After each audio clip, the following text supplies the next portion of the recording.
Welcome to the Friendly Frequencies podcast. I am your host, Carmen McLeod, and I am here to talk to you about my passion for spirituality and personal development.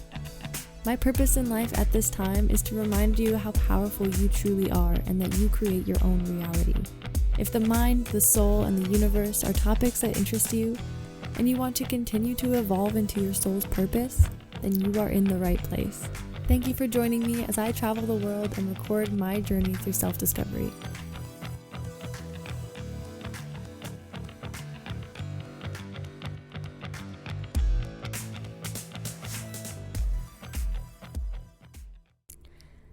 Hello.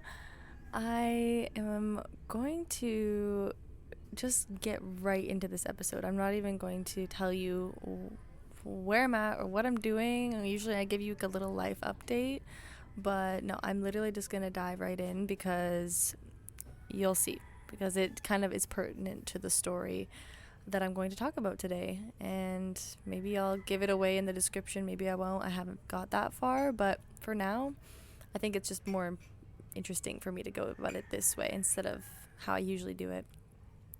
Today I want to talk to you about intuition, just by telling you a story that I just experienced in my life around trusting my intuition.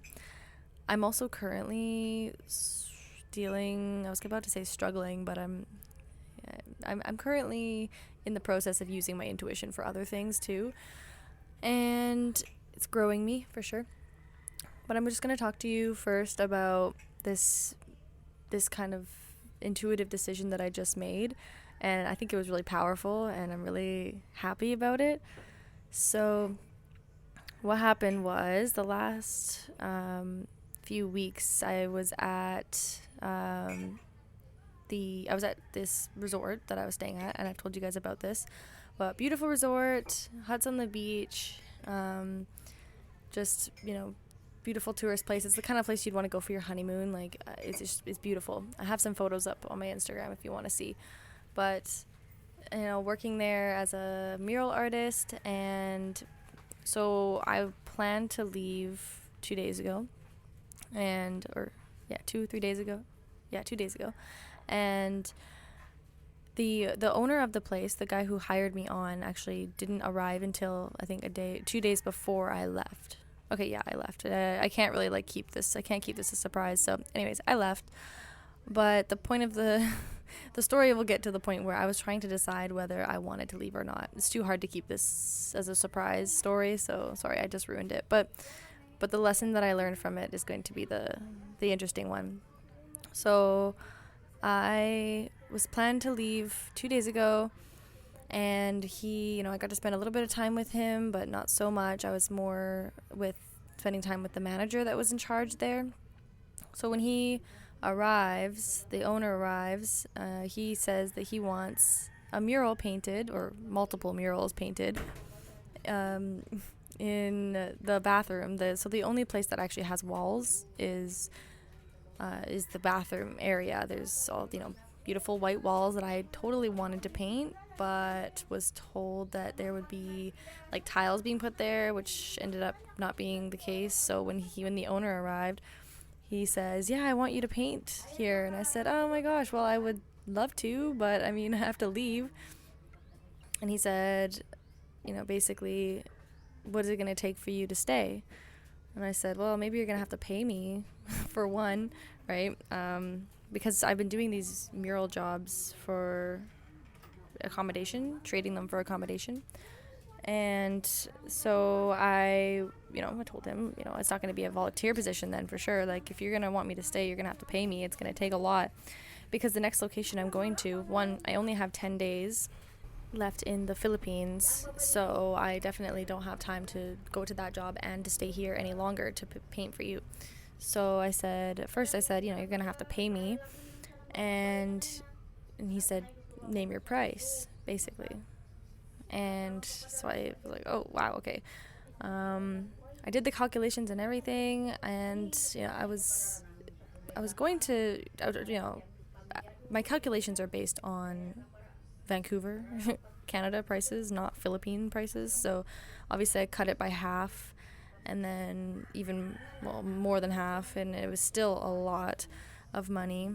And I was still unsure. I was still like, even if he was to say yes, like I was really thinking about it before I even brought a number to him. Actually, I don't even think I ever brought the number to him in the end. And because I was still wondering, like, okay, so if he says yes, do I really want to do this? And so I was thinking about it, ruminating on it all day. I then realized, a little while later that I have the rest of my course, my leadership training, next level leadership training that I've talked about many times. It's a long course. I'm still in it. So every few weeks, there's a whole weekend dedicated to the next section of the course, where I'm on a nocturnal schedule all night, 10 p.m. to 10 a.m. kind of thing. And last time I took the course, I had to go all the way into El Nido, the town, about almost like an hour and a half, 2 hours away, and take a boat and all that to get there, and it was quite a lot. So I told him, I actually can't, no, either way I can't, because I can't do the course from here, and so I need to leave. And he said, I'll send you into town. You can, I'll put you in a nice hotel, and you can do the course from there, and I'll bring you back here, and I'll pay for everything. And I was like, what? For one, I've never had somebody want my business so much that they are willing to do all of this.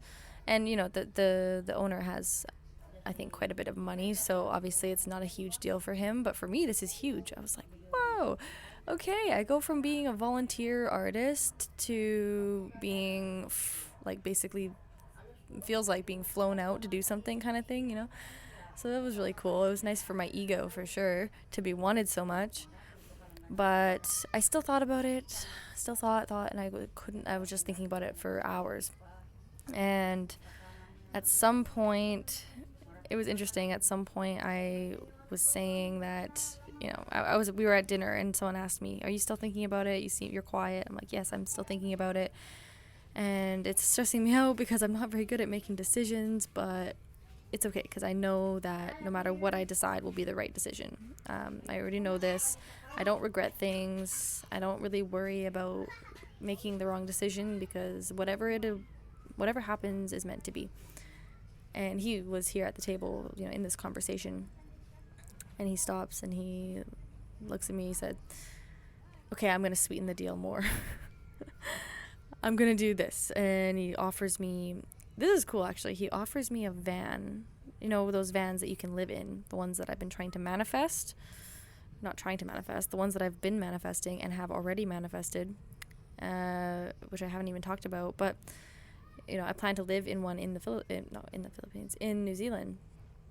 But he has a van company in Scotland, and says, "Are you ever planning to go to Scotland?" And I said, "Yeah, in the future, because I'm Scottish. I'd love to go there one day."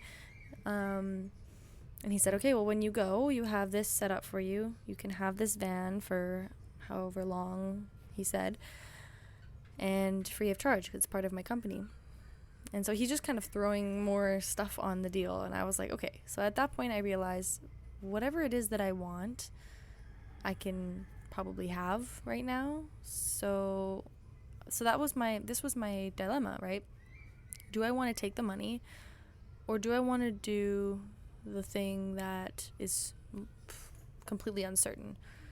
So I had the opportunity. It was, my mom compared, when I was telling my mom about this, she compared it to one of those games, I don't know if it's Jeopardy or, they have one door has the car, and the other door you have no idea what it's going to be. Which one are you going to choose? And that's exactly what it was, because I had this shiny door of money and gifts and security and staying with a family of people, of staff, and on this beautiful resort. Like it couldn't have got better than that. It was, I feel like sometimes I'm like, am I crazy for leaving a situation like that? If you saw the place I was living, you would think I'm insane for leaving. But all of that glamorousness and all of the amazing stuff that came with that option was all known to me. And so what wasn't sitting right with me was that this other opportunity was waiting for me. and I had no idea what it was going to be. It could be a complete disaster, or it could be the best decision I ever made. And I had no idea, because I really didn't know what I was coming into, because the photos on Workaway, which is the site where I've found all of these jobs, they post a description and some pictures of the place, but usually the pictures are super outdated, and it's really never what you think it's going to be. You arrive at something and you have no idea what it's going to be like. This is usually my experience. So I had no idea what I was coming to. I don't know what the people are like, where it is, what the cell reception is, or the internet, and for me, I really need cell reception in order to take these calls, in order to do this course that I'm on, right? So it was a big risk in coming here, but that was literally the part of it that I couldn't pass up, was the risk, because I love to take risks. Oh, sorry, there's a dog. There's a lot of aggressive dogs around here, yelling at each other. So I knew that there was a big risk for me to take out here, and I felt like there was way more growth in my journey in taking this opportunity than it would have been to take the other job offer. So, I kind of felt this in my soul. As soon as I stepped away from talking with everybody about it, I kind of walked away and I just thought about it, and I felt like I knew the answer. Like, you need to go, because I can't stand the idea of not knowing what would happen if I stayed, and I would always wonder what would have happened if I went. But versus me going, and even though I don't know what I'm going into, I know what would have happened if I had stayed, because I had been living at the last place for 2 weeks. So it was very predictable. It was amazing. Could have lived there forever, but I knew what would have happened, and that means not as much growth, not as many opportunities for growth and new experiences and breakthroughs and all of this. So I talked with one of my life coaches from the course, because back home it was about 4 a.m, so I couldn't call my mom, which is normally the person I would call for this kind of situation. So I called one of my life coaches, and I just it was like literally a 9-minute phone call, but I just said, hey, I think I know the answer to this already, but I need to just speak it out loud, and if you have any words of wisdom, let me know. And just kind of said what I just said to you, that all of this.